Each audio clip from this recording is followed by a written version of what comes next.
Hello, hello. Good morning. Morning, how are you? Doing well. How are you, Steve? I'm fine. The baby's not a baby anymore, right? A year old or He's a year old. Yeah, he turned a year old on May 23rd. wow. Yep, time is flying. Did, did you guys have a virtual party too? We had our grandson had a actually he's a February birthday, so he had a party, but our granddaughter had to have a virtual one. Everybody was It. There we go. Okay, so let me play another part of this song by the pond. I'll play kind of the ending of what I just played and then go into the next section that uses dampers a little bit differently. So check out how they're being used. I'll go to the overhead view for this, so hopefully you can see it a little bit better. Okay.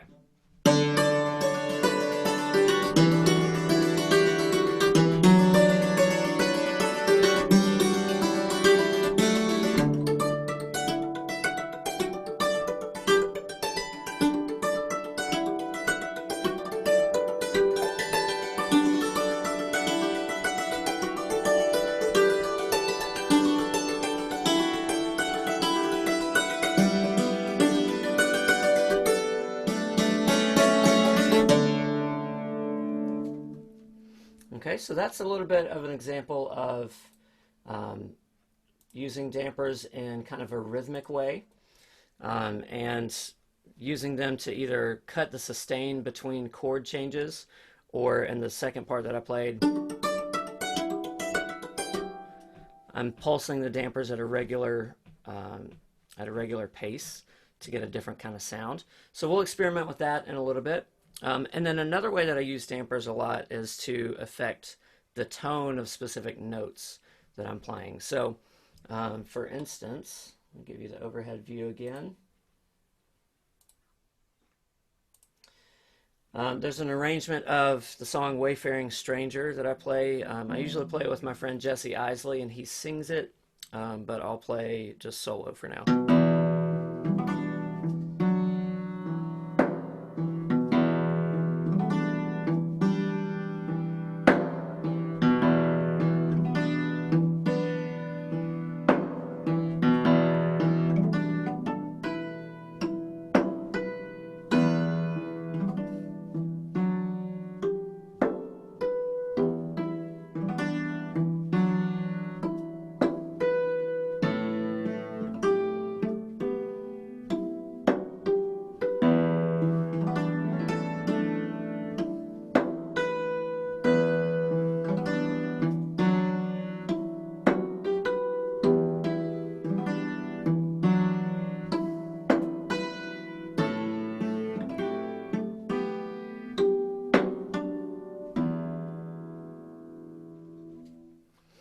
Okay, so that's another short example of using dampers to create different tones, kind of a different atmosphere for the sound on the instrument. So how do we get there? I'm so glad you asked. If you have your handout available, the exercise for damping techniques, it looks like, well, it looks like this. We're going to work through these exercises. At any point, if you have questions, please let me know. The wording can be a little bit confusing if you're just reading through it, so that's why this demonstration is going to be probably the biggest help for it. So, pedal damping exercises. There are four options under this first category. So, pedal damping exercise number 1: play a 1 or 2 octave scale ascending with full damping, the damper pedal fully depressed.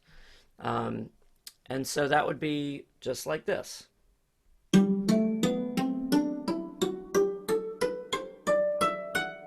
Right, I'm playing a G major scale.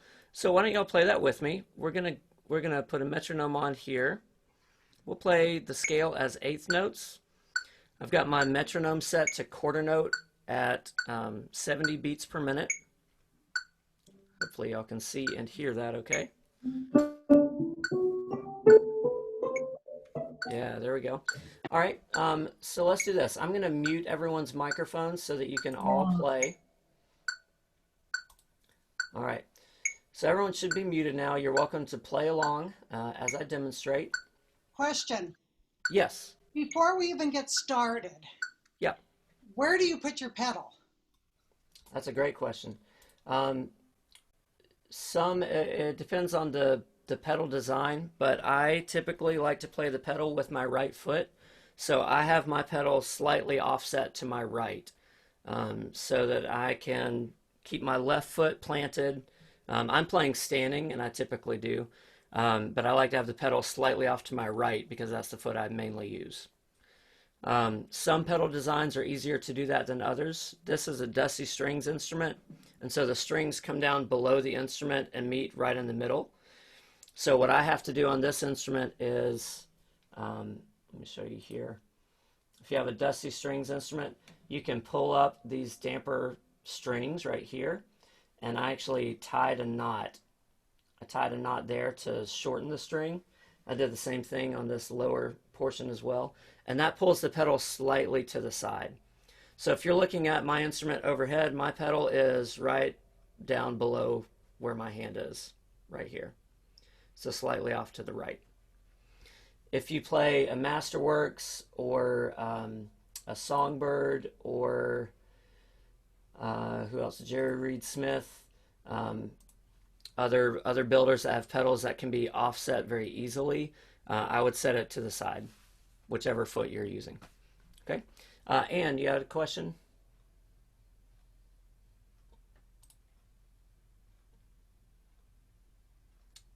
I cannot hear you, Anne. Can you unmute your mic if you're asking your question?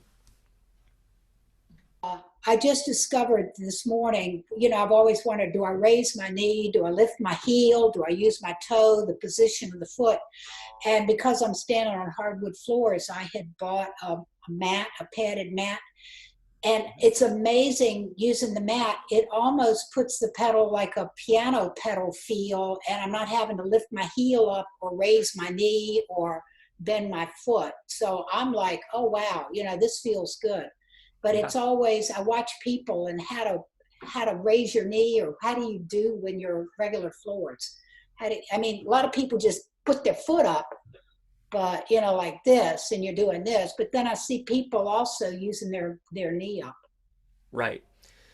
Yeah, so it depends on the pedal design, and that's definitely an issue as far as do you show you. Well, I've had both Dusty and Jerry, and I'm using a Dulce Forte Russell right now. Okay. Yeah, yeah. So with the Dusty Strings design, they have this pedal that rests on the floor like this, right? So you can put your foot on the pedal this way. Let me go to my overhead view. You can This pedal just rests on the floor like this, right? So you can put your heel right here and then press down from the toe, or you can lift your heel if needed, right? But some other pedal designs have um, more of like a lip right here, like where the base is down here, and then you have to actually have your toe elevated or lift your heel to press down the pedal like that. So in general, I would say try to arrange your pedal where you can play comfortably, whether that's raising your heel, lifting at the knee, or pivoting at the ankle.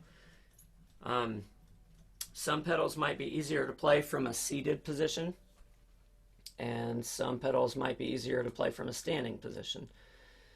Um, but I would say try to find what works to where you don't have to play uncomfortably, if that makes sense. Yeah, and you're right. Sometimes putting that pedal on a pad or a mat that raises it a little bit can help. Also, putting the pedal on, I've found that if I have my pedal on a hardwood floor, no matter what the pedal design is, the pedal is going to slide as I use it. So having even just like a little doormat, a door greeting mat, or a small rug underneath the dulcimer, underneath your stand that the pedal can rest on, helps keep it from sliding around as you play. Thank you. You're welcome. Okay, so Yes, another question. Joni? Or How J- tight should those strings be? I mean, are they without any slack when you set them up on your instrument? um, all right, what type of instrument do you play, Joni? It's on order. It's going to be a D40 Okay, from Dusty Strings. great. Um, With dampers? yes. Great. Yeah, so the Dusty Strings pedals, the way the stamper design works, and I can show you guys this real quick because I have a camera that can move. How cool is this? Okay, you're gonna see my messy room, but all right. So the Dusty Strings pedal, it comes to a point, right? So you've got these strings that come down and meet right here in the middle. And this pedal, this little carabiner here that connects to the strings on both sides, it pulls these strings taut. So they're going to stay, these upper strings are going to stay taut the entire time. Now this part going to the pedal itself, that is adjustable. I like to have that at an angle, let's see if I can show you. I like to have that at an angle about like this. So it's slightly elevated, but that string is still pulled tight, right? It's not hanging loose like this. It's pulled tight so that you can just apply a little bit of pressure, and just by slightly pressing, it moves these dampers down pretty easily. Does that answer your question? Yes, it does. Thank you. You're welcome. I hope I didn't make everyone seasick by moving my camera around that much, but I thought it was a neat opportunity to be able to take. That is one thing that's kind of cool about this format is I could never show all of you how those dampers were set up that close. Okay, so let's get going into some of our exercises and get you guys playing some. So the first exercise on this page is just playing an a 2-octave scale. Let's do a G major scale in 2 octaves with the dampers fully on. And if you don't have dampers yet, that's fine. You can still play the scale up and down. Just keep your microphone muted and we'll all be good. Let's try this together. G major scale as 8th notes. So we'll go 1 and 2 and ready with dampers, and 1 and 2 and 3 and 4 and 1 and 3 and right back down.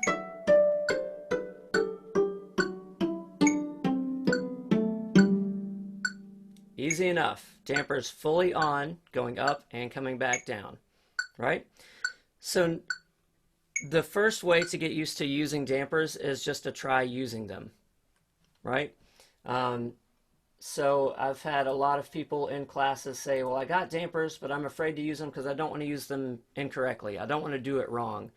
I would say just try using them, and then you'll start to figure out what works and what doesn't work. So that's the first step. Just play with them completely on. Now, if you look at number 2 under pedal damping exercises, play the same scale with full damping as you ascend, and then open the dampers or release the dampers as you descend.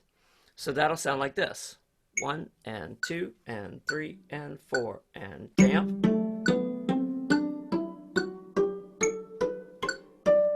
Now open.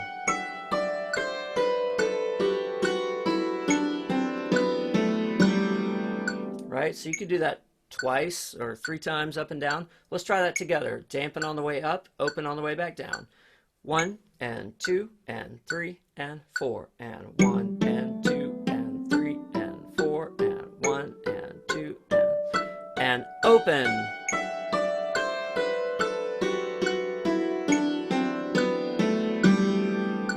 Right, complete with some wrong notes and everything on my part. All right, so that was the second example. I'm going to move this metronome over here so you can hopefully see it a little bit. Maybe see it, maybe not. That's all right. That was the second example. So you could do the same kind of thing. For number 3, play the same scale, but this time have the dampers open as you ascend and then fully damped as you descend. So let's try that together. We'll do it twice. Twice up and back down. 1 and 2 and ready and open and 1 and 2 and 3 and 4 and then dampen. Back up and open.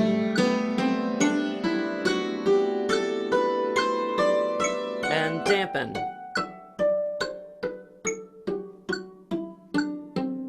And done. Okay, so that's the idea of playing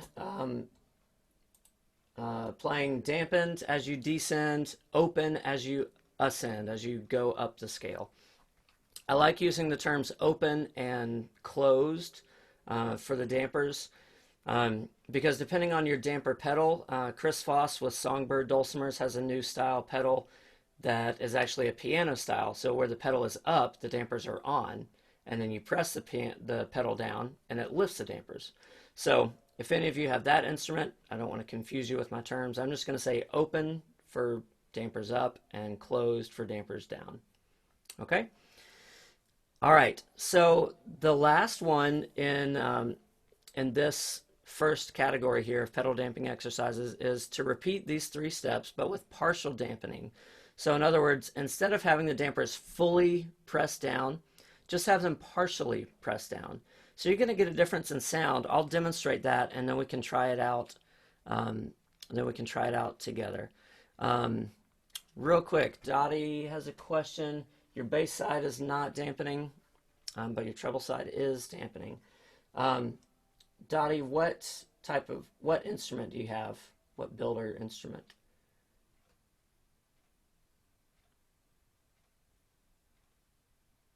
Dottie, your microphone is... Yeah, it's not, there it goes. It's a Jerry Reed Smith.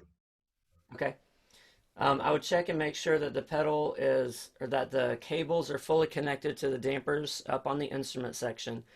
And then check down at the pedal and make sure that the cable is fully down inside that little housing, and that there's probably like a little bolt or nut on the bottom side of that cable that may have slipped out of place on the on either the right or the left side. Check and make sure that all those connections are in place. Still not doing it. Okay. It's hard for me to tell without seeing it, but did you check the cable down at the pedal as well?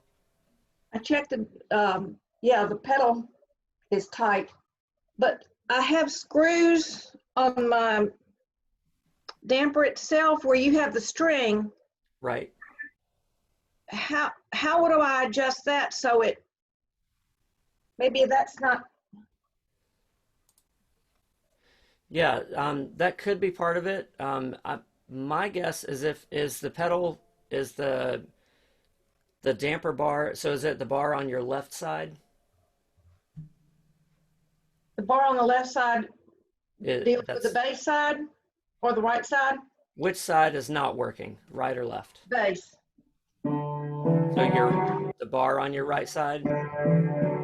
Yeah. Okay. I asked for clarification because the bar on your right side is actually dampening the strings on the treble bridge right side, and the bar on your left side is dampening the bass bridge and your treble bridge left side. Okay. Okay, Margie, Right, do you have a... I did have a Jerry Reed Smith, and the little metal rods that go in there sometimes need an adjustment. The dampers are not touching the strings or touching them when they shouldn't. And if you adjust the height up and down of those things, you may have to check that. Yeah, that's true. Don, you were demonstrating the pedal. I'm going to spotlight your video real quick so that we can see it. Okay. Don, your mic is muted. Okay, now, if it's like this, you got your adjustment right here, Uh-huh. and it just screws in and out, up and down. If you go down, it loosens it up, makes it less dampened. If you come up, it dampens it more. And like Stephen said, the left is for the right and the right is for the left. Yeah, so it's kind of backwards when you're looking at it on the instrument. Yeah, this is a dulce forte. Okay. So that's going to be somewhat a similar design to the Jerry Reed Smith pedal. Yeah. You can also take this. Do I get it out? You also take this end right here. It's got a little Allen wrench screw at the very end of it. So I can show it to you. Right there, a little Allen wrench. And you can loosen that. You move your wire up and down on the wire. Move this head and put it down on the wire to adjust it. Right. Okay, well, I don't want to take class time any further than this. I'll work on it. Thank you for your ideas. Yeah, you're welcome. Ann, I know Ann Robinson had one other thing to add. Yeah, I just want to say I agree with Dottie. Have her check with Jerry, because how that damper sits in those little pins, it can be adjusted. So I had a Jerry Reed Smith with dampers. So just tell her to call Jerry. Yeah, check with Jerry. And Dottie, for today, you can play along and do as many of these exercises as you want to and as you feel comfortable doing. I'm sorry that it's not working correctly right now, but check with Jerry. He'll be able to help you. Thanks again for all the ideas. Appreciate it. Sure. Yeah. All right. So let's, the idea of partial dampening, as I was just saying, is instead of having the dampers fully engaged, have them partially engaged. So here's the difference in sound. This is fully engaged. This is open. This is partial. Right, partial versus fully. Partial, full.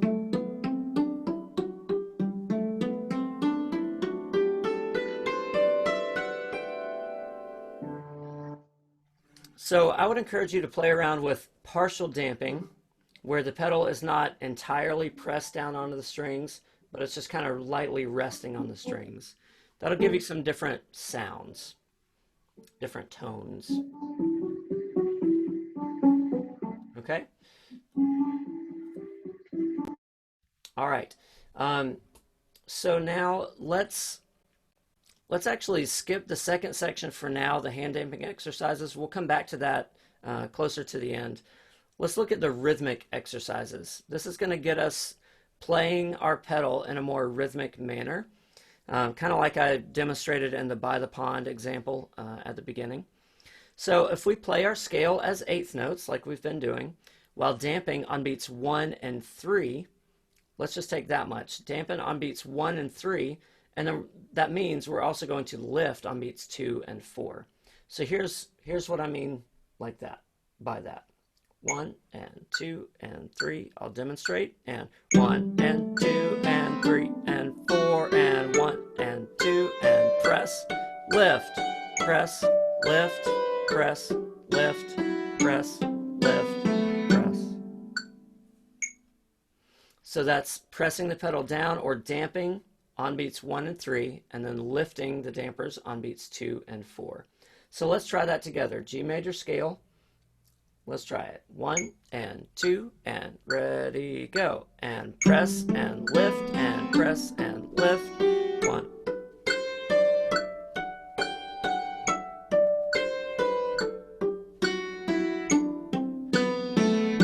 Again, and 1 and 2 and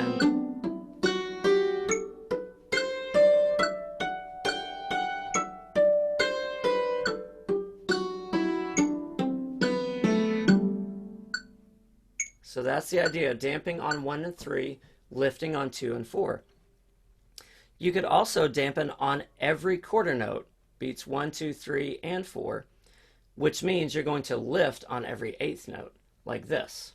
1 and 2 and 3 and 4 and 1 and 2 and 3 and 4. Press, lift, press, lift, press, lift.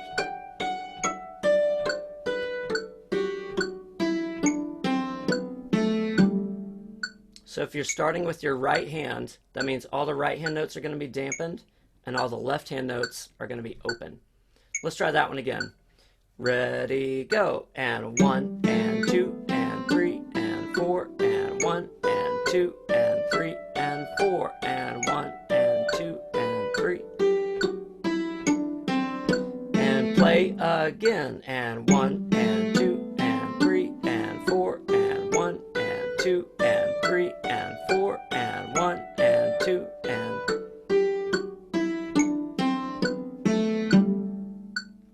Okay, so that's the idea, dampening on the beat and then lifting on the upbeat or the ands of your counting. Then the last thing on number 1 under rhythmic exercises is dampen every 8th note. So that means each note we play with our hands is going to be dampened, but we're going to lift the pedal in between. So that's going to look and sound like this. 1 and 2 and 3 and 4 and.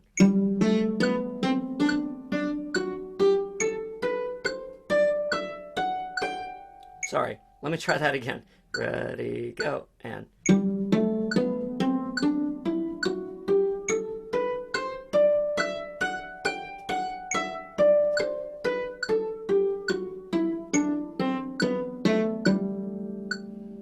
Okay, so this one's challenging. That one took me a couple of tries. Bob, I'll get to your question in just a moment. Let me finish explaining this. So with this one, you're actually playing with the damper down and then you're lifting. If you listen closely, I don't know how well,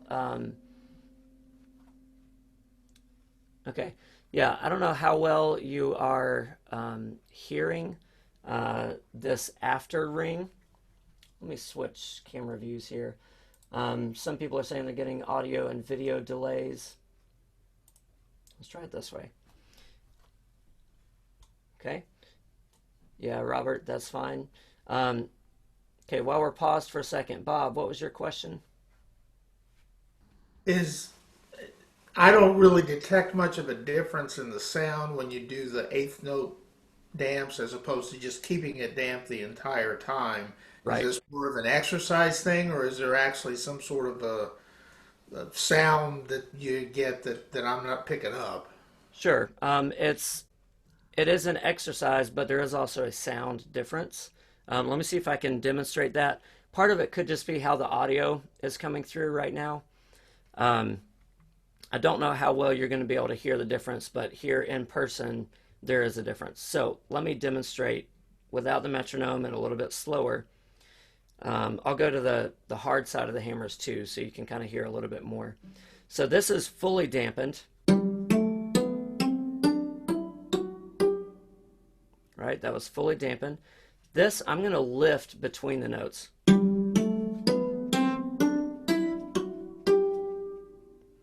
There's a slight kind of lift to the sound where it kind of grows a little bit each time and then comes back down. This is going to be a little bit more effective at a slower tempo.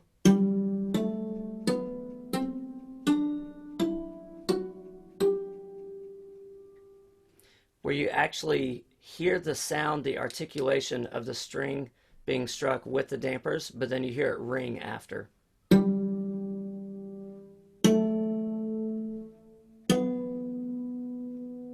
As opposed to.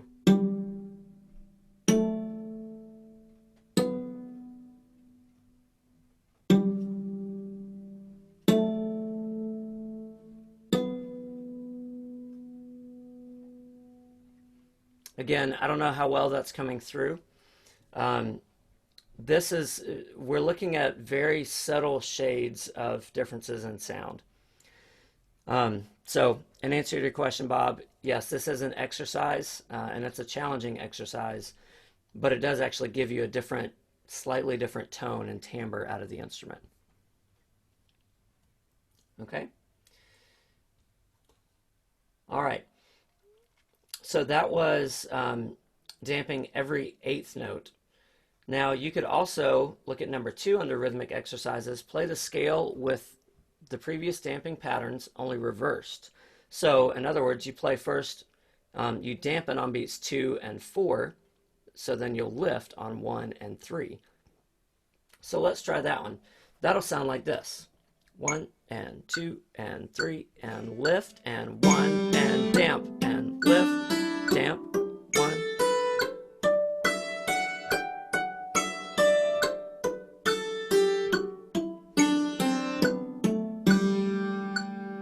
Okay, let's try that one more time. We're lifting on 1 and 3, damping on 2 and 4. Ready, go. And 1 and 2.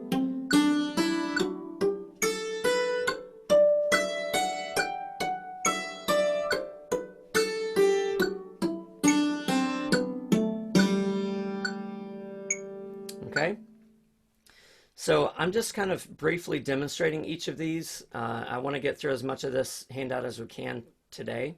And then you'll have this video to go back and refer to later if you want to rewatch some of these techniques. So that was damping on 2 and 4. You could also play the whole scale and dampen on the ands. That means you're lifting on the numbers and damping on the ands, like this. 2 and 3 and 4 and 1 and 2 and...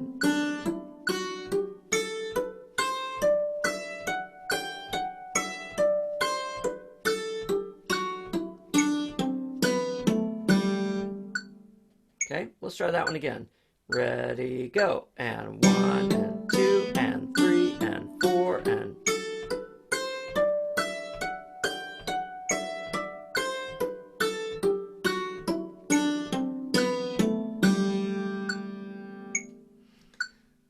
So in that example, if you start with the right hand, your right hand is playing with open notes, and then your left hand is playing with closed or dampened notes. Okay, so then the last one on that number is to dampen every 8th note, but play up first. What I mean by that is you play the note and then dampen in between. So with the metronome, it would sound like this. 1 and 2 and 3 and 4 and...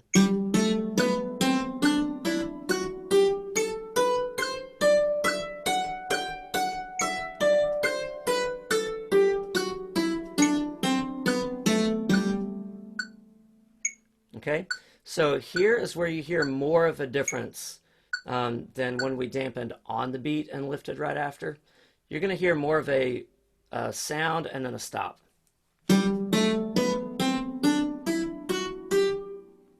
Right, you get the articulation and the full body of the sound, and then it shuts down. Let's try that one more time. 1 and 2 and ready, go. And 1.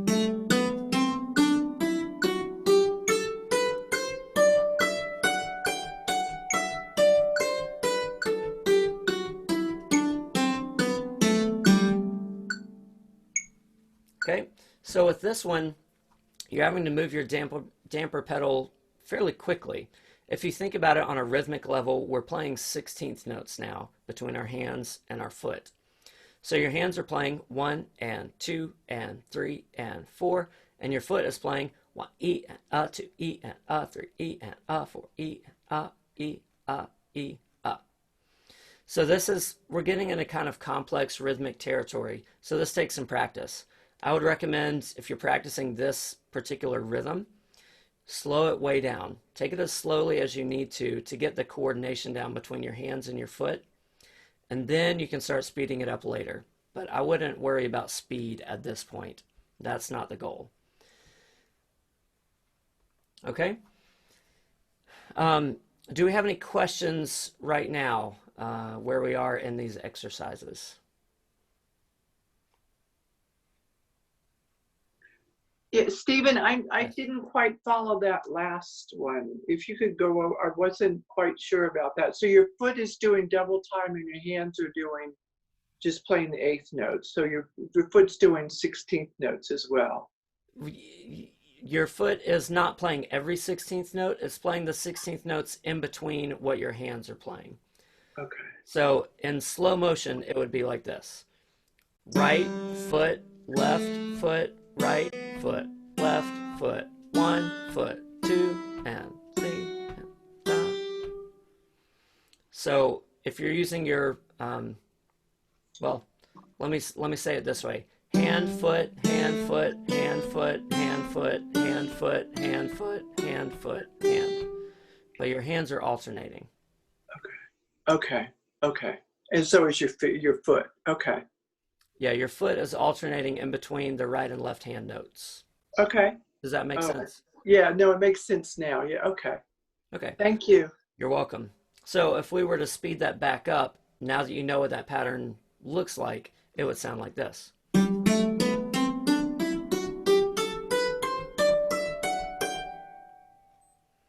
Right? So we're still getting that attack and that body of the sound, but then we're cutting the sustain right after it.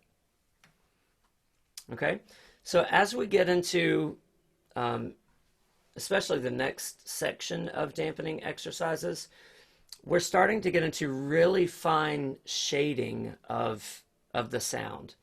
So I like to think about it as kind of, if you're an artist, I'm not a painter or anything like that, but I kind of think about it in this way, like playing without the dampers is one set of colors, playing with the dampers fully on is another set of colors, but in between those sets of colors, we have all these different shades that we can use to add more life and more depth to the picture that we're painting with our sound, if that makes sense. Okay, so the next thing under rhythmic exercises, I have play paradiddles on horizontal fifths with all previous damping exercises. All that means is this. So if my hands are playing like a G and a D, G on the bass bridge, D on the treble bridge, I'm going to play a rhythmic pattern called a paradiddle. Right, left, right, right, left, right, left, left, right, left, right, right, left, right, left, left. I could play all of these rhythmic patterns. I could play the dampers down on 1, up on 2, down on 3, up on 4, like this. 1 and 2 and, sorry, 1 and 2 and 3 and 4 and.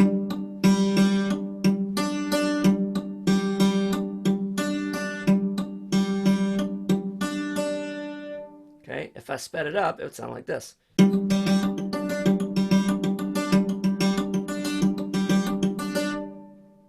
Right? That's just using the simple pattern 1, 2, 3, 4 that we used before. If I moved it to damping on all of the quarter notes, 1, 2, 3, 4, 1, 2, 3, 4.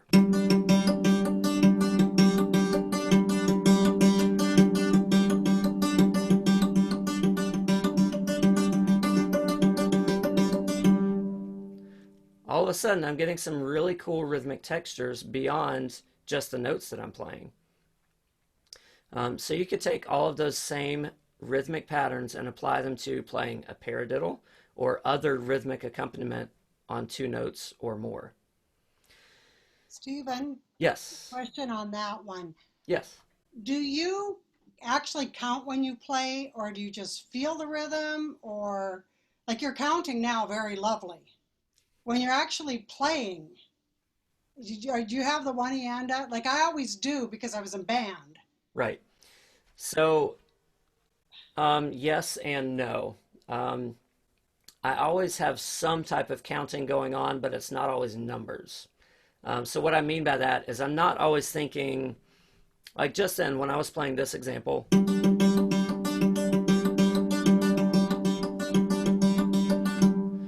I wasn't thinking 1 E and a 2 E and a 3 E and a 4 E and a 1 E and a 2 E and a 3 E and a 4 E and a, although I could because I've practiced that and I'm comfortable counting that way. And that's what I did to learn it. But when I'm actually playing in the context of a song or some type of performance, I'm more thinking sounds rather than numbers. So I'm thinking Does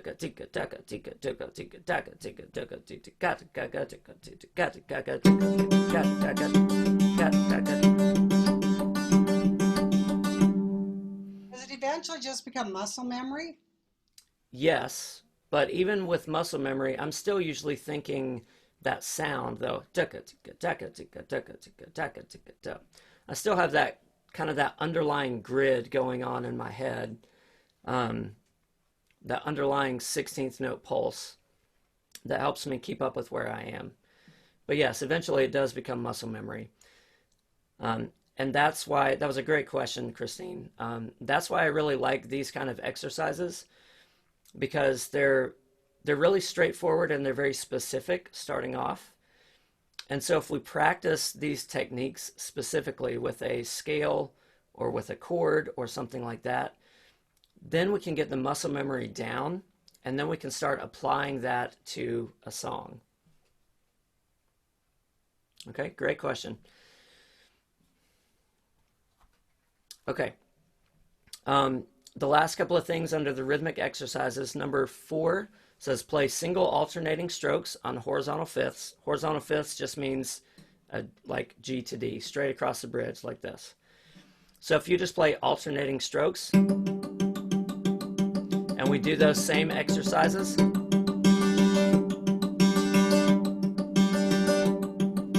or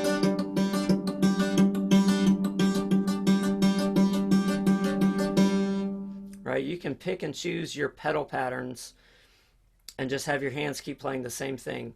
And by changing your foot patterns, you're going to get all these different rhythmic things that kind of jump out of the texture that you didn't realize were there before.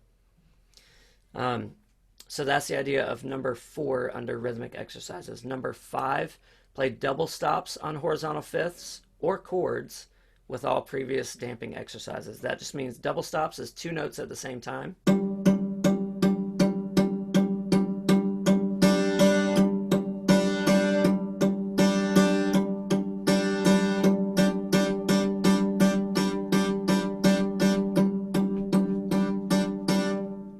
Right? You can come up with some different types of accompaniment patterns just by doing that.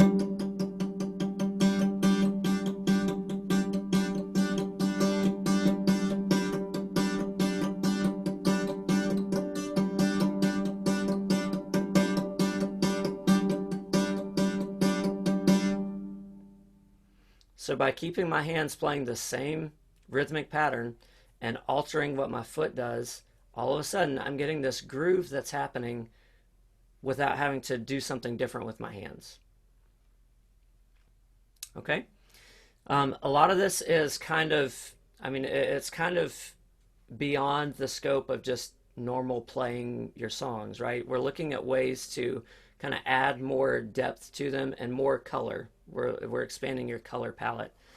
I'd like to, we have 7 minutes left in this session, so I'd really love to get to these quick damping or choking exercises. Now, when I say choke, I'm not trying to be violent here. I'm just saying we're going to choke out the sound, right? What I mean by that is something like this.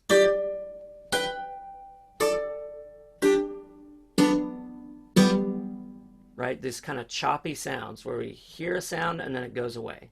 That's what I mean by choke. So we could, under quick damping choke exercises, we could play number 1, quickly damp or choke just after the final note in an arpeggio, a scale, a melody, or a rhythm, keeping the dampers down after the note. Here's what that means. I'm going to use a G major arpeggio as an example, and I'm going to use the dampers to choke the sound right after the last note and keep the dampers down. Watch.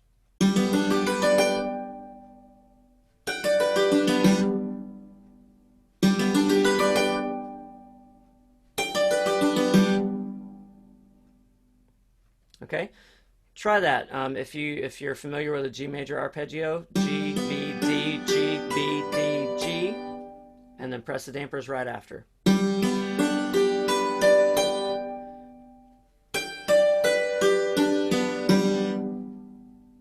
Try it a few times on your own.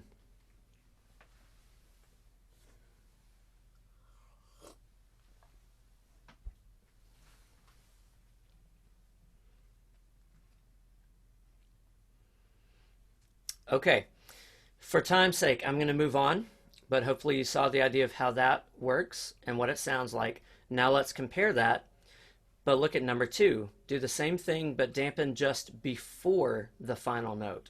So this is what that'll sound like. So the last note is being played with the dampers down. I'll do that again. And coming down, it sounds like this.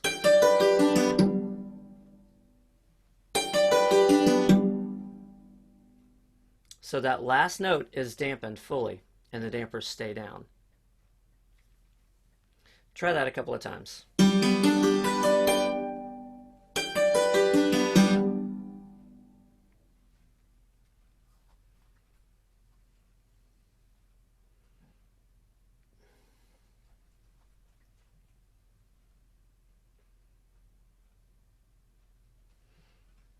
Okay, so now let's look at the next one real quick. Number 3 is do the same thing but dampen simultaneously with that last note. That means exactly when you play that last note, put the dampers down. This is going to sound slightly different. Again, there's another shade of color, slightly different than dampening before that last note. See if you can hear a difference. This is dampening before.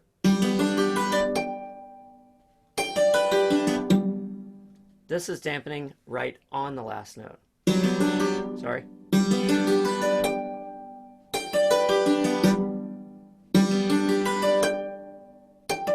Sorry. Okay, so there's a slight difference there between dampening just before or right on the last note. Okay, you can try those out on your own. I'm going to get through these last couple because we're almost out of time.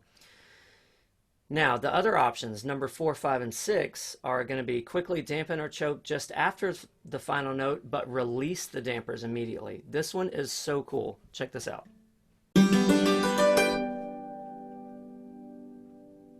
Can you hear that ring happening after? It's just like the chord is glowing right after that last note. I'll do it descending.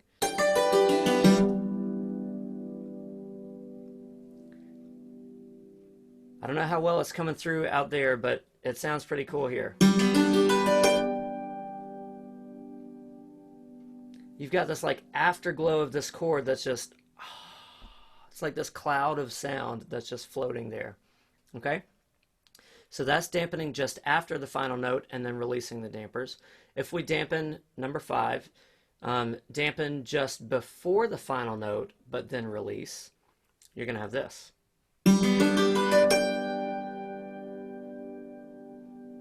Or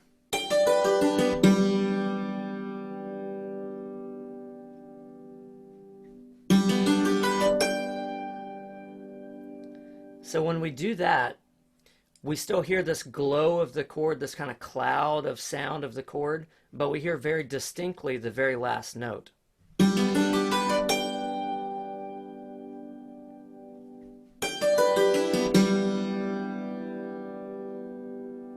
Right? It kind of cuts out some of the body of the rest of the arpeggio and leaves that one final note up on top so that we can hear it but still have the chord underneath.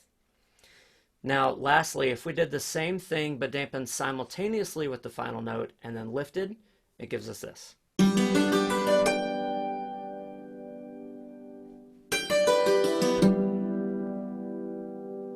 One more time.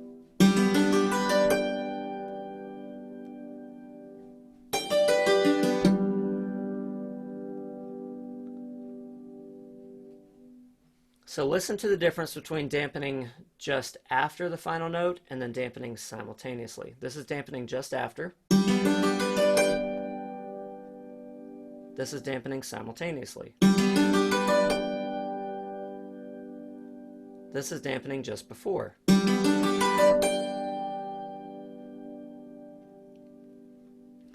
So again, these are very subtle shades of difference. But sometimes that's all we need to get us just a little bit further into the sound that we're looking for. There's a lot more that could be done as far as working with dampers. So if you're interested in doing more with these, I'm going to try to do a session later this summer. I'd love to work with you more on it.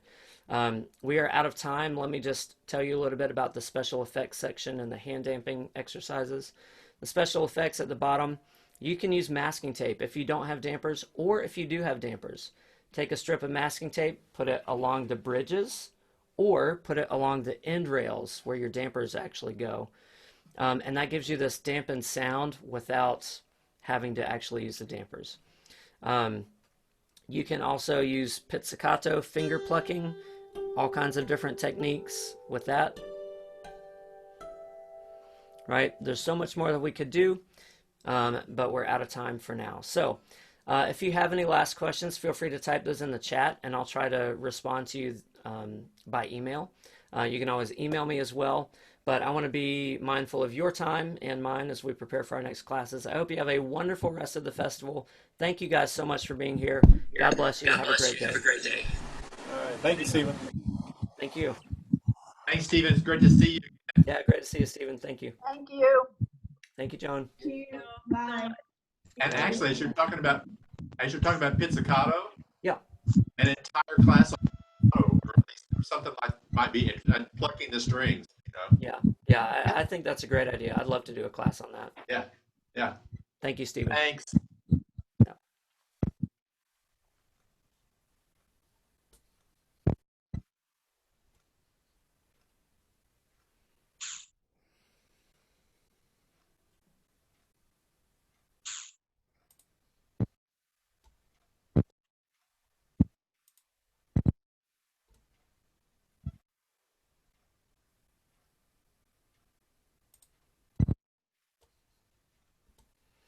All right, folks, y'all have a wonderful rest of your day.